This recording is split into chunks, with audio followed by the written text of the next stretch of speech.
Sandát s citrónovým máslem a hráškovým pyré. Dobrý deň, ja som Laci Hornáček a vy sledujete reláciu Československý mlynek na recepty. Mojím dnešným hosťom je Vica Kerekeš, filmová a divadelná herečka. A prišla sem, ahoj, a prišla vo výbornej nálade. Sa ti niečo podarilo po ceste? Prišla som ti pomáhať. A podarilo sa ti niečo po ceste, keď si taká veselá? Nie. Či si spomenula? Ale som rada, že som to môžem variť s tebou. Tak a ja som rád, že si prišla. A čo budeme variť? Dnes máme veľmi jednoduchý a rýchly recept. Bude to zubáč s hráškovým pyré a citrónovým máslom. No a takýto recept, keby sme sa nerozprávali a chceli by sme urobiť veľmi rýchle, tak a snáď aj za 10 minút. Za 10 minút, že by som toto spravila, prídem domov, hop, šup, dám to ruli, spravím to a je to. Áno. Tak to som zvedavá. Ale my máme viac času. Tak chceme sa aj trošku porozprávať medzi tým. Čím by sme začali? Ja už som pripravil vodu osolenú na varenie hrášku. Do vody dám trochu citrónovej šťavy. Takto. Aby ostal hrášok pekne sviežo zelený, to si vedela určite. A ja tam zasypem hrášku. A počkaj, začne voda až bude vriaca voda úplne. A? Potrebuješ? Nie, alebo to dám takto? No, takto to tam potom vysypeš, ale počkaj, až bude vriaca voda. A druhý krok bude, že si pripravíme citrónové maslo. Citrónové maslo je úplne jednoduché. Citrónová šťava, petržlenová vňať, po prípade trošku citrónovej kôry, štípka soli. Hotovo. Takéto maslo môžeme urobiť aj do zásoby, môžeme si ho dokonca spraviť aj do mrazničky, takže si urobíme väčšie množstvo. Zabalíme ho do fólie alebo do alobalu, ako taký válček. Nakrájame si na jednotlivé porcie a môžeme zamraziť, ale myslím, že je to tak rýchle, že netreba. Toto sa robí v reštauráciách, napríklad, že sa pripraví maslo dopredu. Ono síce po tých 2-3 dňoch má lepšiu chuť, pretože všetky chute sa spoja v masle, aj koreniny. Všetko chutí vekom, nie? Kde sa nachádzame teraz? V našej debate hovoríš o víne? Nie, ty hovoríš práve, že tá chuť je viac intenzívna, keď je to... Áno, keď je odležané trošku to maslo. Zoberieme si takto asi polovicu masla. Samozrejme, najlepšie, keď maslo má izbovú teplotu. Chápeš prečo? Ľahšie sa nám zamieša. To je jasné. Maslo. A ja to nemám čo. Petržlenová vňať. Ty si úplne bez roboty. Čo s tebou?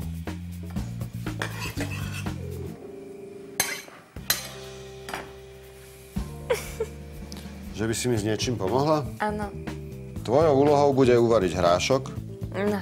scediť vodu, tu máme aj sito pripravené, scedíš vodu, pridáš maslo, aj maslo je pripravené. A budeme sa pozerať na seba. A ostatné ti potom poviem. Ale ja pokračujem v našom bylinkovom masle, bylinkovom citrónovom šťavu.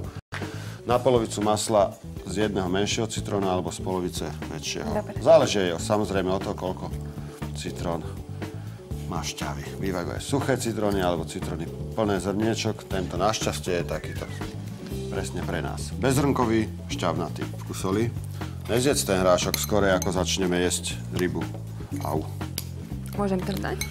Už je vriaca voda, áno.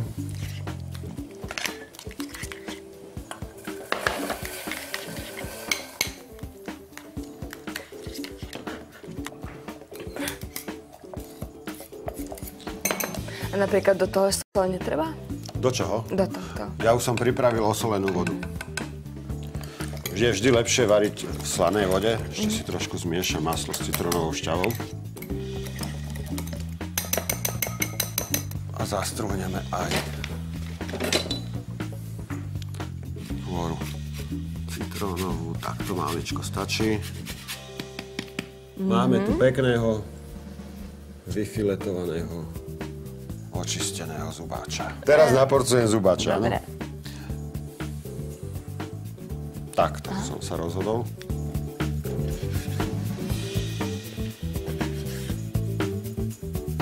Má krásnu barvu.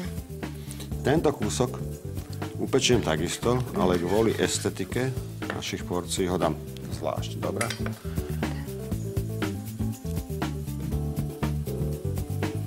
Ja teraz nechápem, že čo teraz musím čakať. Teraz musíme čakať, kým bude hrášok mäkký, samozrejme. Nechceme ho prevariť a nechceme ani, aby stratil farbu, takže je to tvoja úloha. Môžeš okoštovať.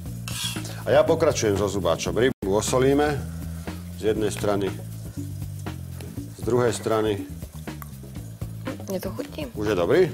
Tak môžeš ho scediť. A potom následne vrátiš sem do hrnca. Čo? A ponorným mixerom. Scediť hrášok. Ale počkaj, teraz takto, však? Áno. Následne ho vrátiš sem do hrnca bez vody, pridáš maslo a pomixujeme. Ale ešte nie je to úplne mäkučké. Tak ešte počkáme. Trošičku ešte Dobre, nie. počkáme, ja zatiaľ pokračujem v príprave ryby. Plyn. Na pánvicu pridám olej a potom aj pred dokončením zubáča pridám trochu masla. Na zjemnenie chuti.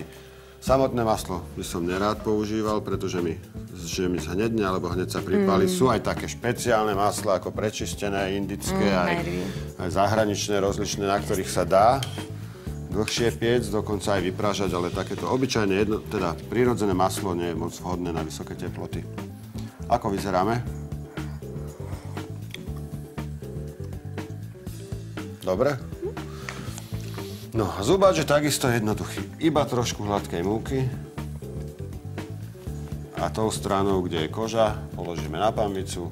Z oboj strany opečeme.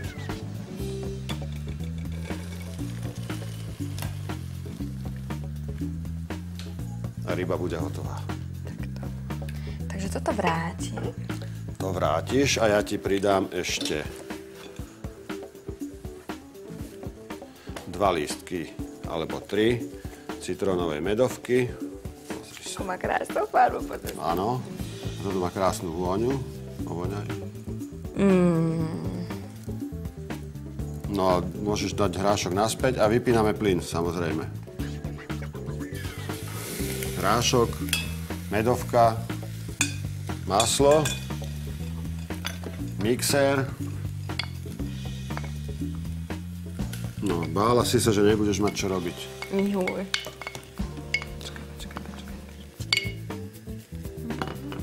Tak, ja by som si dal hrnec bližšie asi na tvojom mieste. No a môžeš rozmixovať pyré.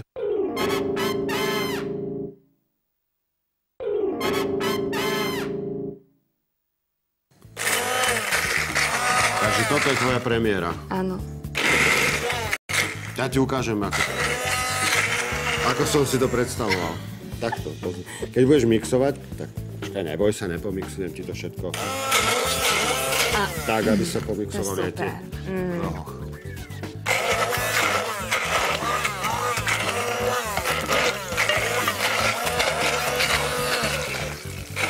Kým ty mixuješ, alebo na chvíľku prestaneš teraz, dobre? Ja opečiem zubáča. Najprv začnem kožou dolu. Krátko podržím, aby sa mi neskrútil. Rybu si otočím 2-krát, teraz na druhú stranu a potom na záver nechám dopiecť kožu do chrumkava. Ako vyzerá teda? Dobre. A druhú polovicu takisto toho pyré. Zostalo ti niečo? Ten zvuk bol no, lebo áno. Zobrala si mi sol. Ja? Môžem?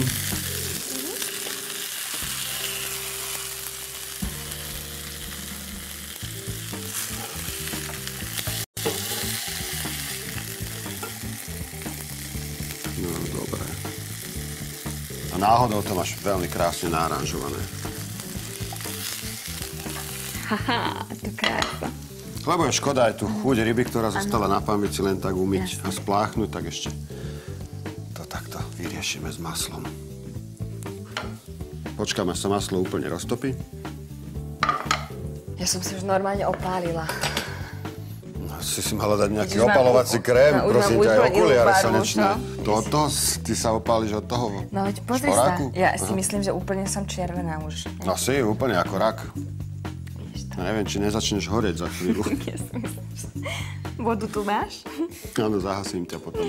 Teraz to spravím takto slušne, že prelejem zasa maslo do misky, lebo pánvica má keramický povrch, alebo teflónový a podobne. A netreba sa do nej strkať s takýmito kovovými lyžicami. To dúfam vieš. Poviem ti to odborne. Na pánviciach s neprilnavým povrchom nepracujeme s kovovým náradím. To je prísne zakázané. No zakázané je, lebo si doškrkáš a zničíš pánvicu potom. Potom si musíš zase kúpiť. Rybu si iba zľahka prelejeme. A ideme rýchle ochutnávať. Alebo rovno jesť, čo budeme ochutnávať. Rovno zjeme našu rybu, kým nám neochladne. To je tvoje. Ďakujem. Nech sa ti páči. Dobrú chuť. Ďakujem.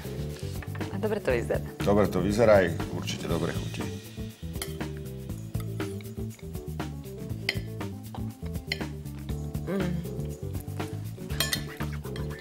Lacci, ty vieš niečo. Fakt. A to pyré. A ja myslím, že toto je ideálny tip aj pre vás, milí diváci, na ľahký nedeľný obed a veľmi jednoduchý recept. Dúfam, že sa vám vydarí, prajem vám dobrú chuť. Dobrú chuť prajeme.